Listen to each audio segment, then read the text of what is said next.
Hello mga Mari, yung mga conscious dyan sa health, ayan, gagawa po tayo ng masustansya at napakamurang recipe ng ating kakainin sa umagang ito upang makaiwas tayo sa maraming carbo na ipapasok sa ating katawan. Kaya ayan, gawa tayo niya ng salad na napakamura. Pipino lang po yan guys. Kamatis, itlog. Ayan, ilalagay na natin yung itlog ha. Hindi itlog ng ating mga, ang sibuyas lang yan. Sibuyas. Tapos lagyan po natin siya ng, ayun, lemon. Yung isang lemon guys, depende na lang yan sa inyo kung gusto niyo siyang medyo masim-masim. Kasing asim ng kilikili ng Mr. Mo. Joke lang. Charot lang. At, ayan, lagyan po siya natin ng mayonnaise kasi siya yung nagpapasarap dyan. Yung mayonnaise natin, guys, na ginagamit para, depende na po yan sa inyo kung anong klaseng mayonnaise ang beat nyo, guys. Ayan. Tapos, ayan, halu-haluin lang natin siya hanggat makuha na natin yung maayos na makombine na siya natin ng maayos, guys. Ayan. Yan, napakasustansya niyan guys. Alam niyo po ba yung pipino, napakamaraming magagawa sa ating katawan yan.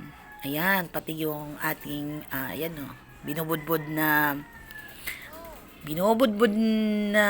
drug na, paminta.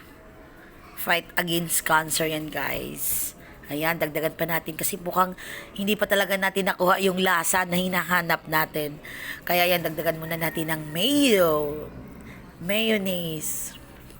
Kasi yan talaga nagpapasarap sa salad. Hindi po masarap ang salad pag wala pong mayonnaise. Aminin. Kahit pa paano, yun lang po yung na-consume natin sa ating katawan, yung mayo na yan na processed food. Pero yung iba dyan ay napaka-healthy food yan. Dyan yung kamatis, sibuyas, pipino.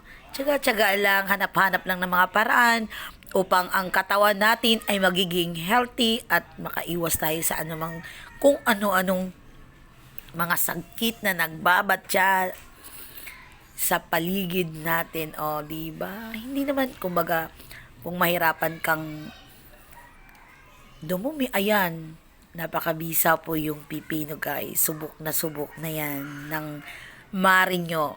Charot. Ayan, ang sarap-sarap. Yan. Finished product guys. Ayan. Since na bawal ako ng itlog, hindi gaano maraming itlog kasi nga malansa. Kinuntayan ko lang siya ng itlog. Pero tama, depende na lang sa inyo kung dagdagan nyo ng lagyan nyo pa ng cheese. O wala kasi available na cheese kaya di ko naglagyan. Sarap. Kasi yung mayonnaise yun nagpapasarap sa kanya. Tapos yung lemon or calamansi na lang rin ang idadagdag ninyo. Kung hindi nyo nagugustuhan yung nakukulangan kayo sa asim. Perfect siya guys. Hindi siya matamis, hindi siya maasim. Solved na. Kaya happy watching. God bless everyone.